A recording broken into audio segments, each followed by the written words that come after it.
This is to connect to your Netaxes panel if you don't have remote access via the internet. So I'm just hooked up to the switch, and now I have to make a, just keep it. Now I just gotta make a settings change on my machine. Typically we have it on DHCP, so we want to go there, change adapter setting, right click on Ethernet. We're going to go to Ethernet properties, IP protocol version 4, use the following IP address, which is 192.168.1.100 for my machine. Then we're just going to leave the subnet at the default 255. Go OK.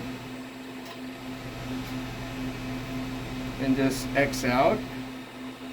So, and then after that, I'm just gonna run my browser.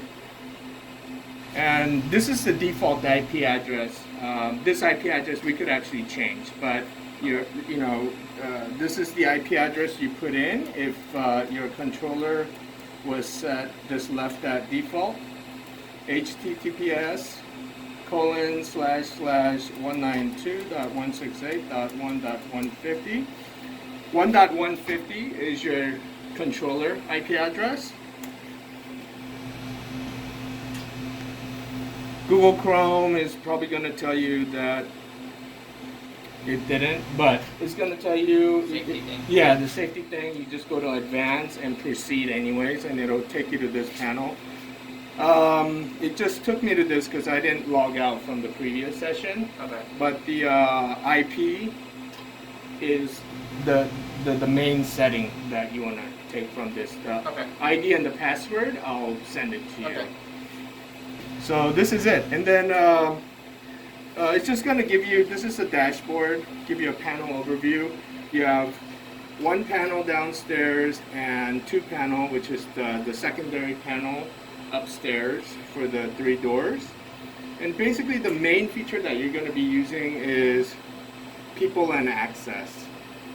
I just clicked on that.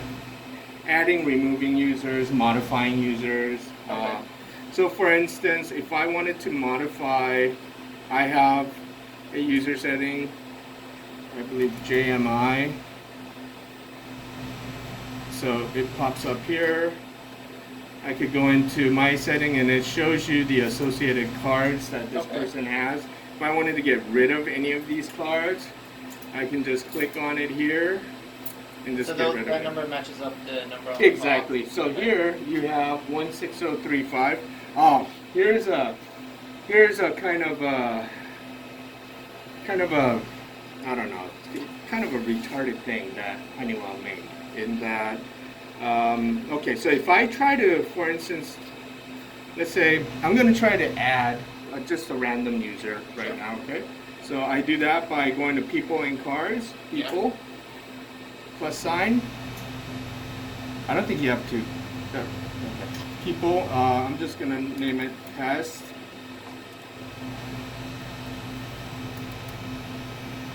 Okay, and then you can try to put your card number, 16035.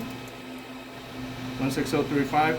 It won't let me add because it'll say duplicate card. Okay, so I gotta find out who has this 16035.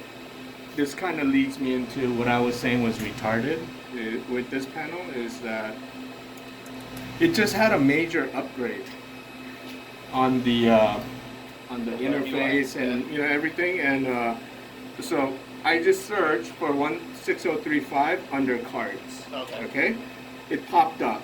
So definitely it's assigned to somebody. But I have no way of seeing who it's assigned to unless I download, I go to cards and download the entire user database, which isn't that bad because you only have 80 people on this. But still, yeah, it is a CSV file. So I downloaded it here, and I could see it from here. Yeah, so 16035. They didn't have this before. It was something that was done on the GUI, but not anymore. 160. I'm pretty sure they're gonna have a patch for this. There you are, Yeah. 16035. So I could just go to you directly. And delete it. Yeah.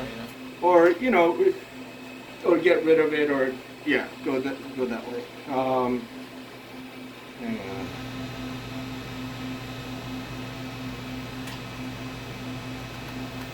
Dude, I wanna widen this column. Why wouldn't it let me widen? No, moving. What I wanted to show you, Sia, is every last name. I worked off of the most recent database to set this up. But I just noticed updating some of the key fobs that Jackie told me that needed to be updated. Checking in, I saw some of the names that were different. So I'm thinking maybe it's a new resident or somebody else. But anyways, every last name has the unit number. Okay. Yeah. That's So as a backup. Okay. Yeah. So like, I don't know, John. I just did this. 418. Okay. Yeah. So you could actually, if you know the unit number, there are different ways to search. Search Yeah, you could do the unit number because that's part of their last name. Okay. Okay. That's pretty much it. Let's see. As for, okay, that's good.